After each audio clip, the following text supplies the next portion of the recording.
Bismillahirrahmanirrahim. Assalamualaikum warahmatullahi wabarakatuh. Halo teman-teman, apa kabar semuanya? Semoga kalian sehat selalu ya.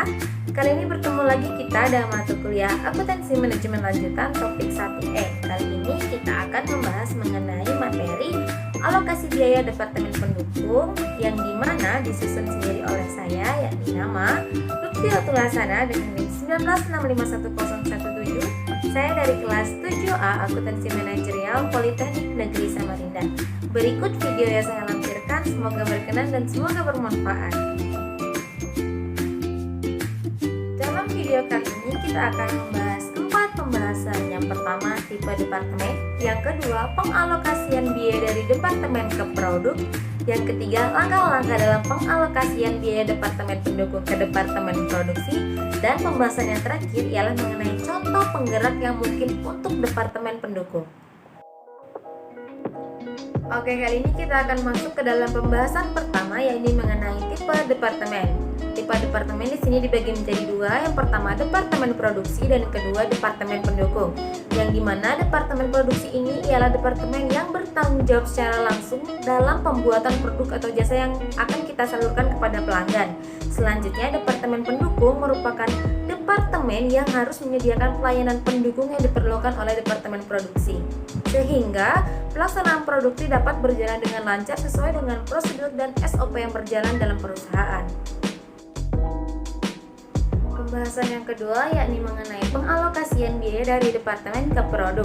Setelah perusahaan dibagi ke dalam departemen dan semua biaya overhead ditelusuri ke tiap departemen, biaya departemen pendukung dibebankan ke departemen produksi dan tarif overhead dibuat menentukan biaya produk.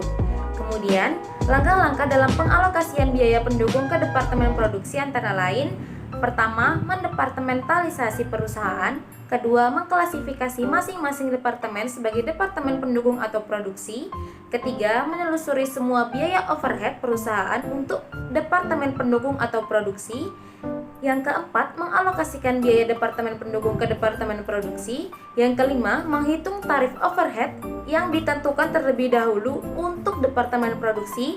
Dan yang terakhir ialah mengalokasikan biaya overhead pada unit produk individual dengan tarif overhead yang ditentukan terlebih dahulu. Pembahasan kita yang terakhir ialah mengenai contoh penggerak biaya yang penting untuk departemen pendukung. Kali ini kita memiliki beberapa contoh. Yang pertama ialah akuntansi. Contoh data yang diperlukan ialah mengenai jumlah transaksi yang terjadi dalam perusahaan. Yang kedua ialah kantin, dengan contohnya seperti jumlah karyawan yang ada dalam kantin tersebut. Yang ketiga, pemrosesan dana.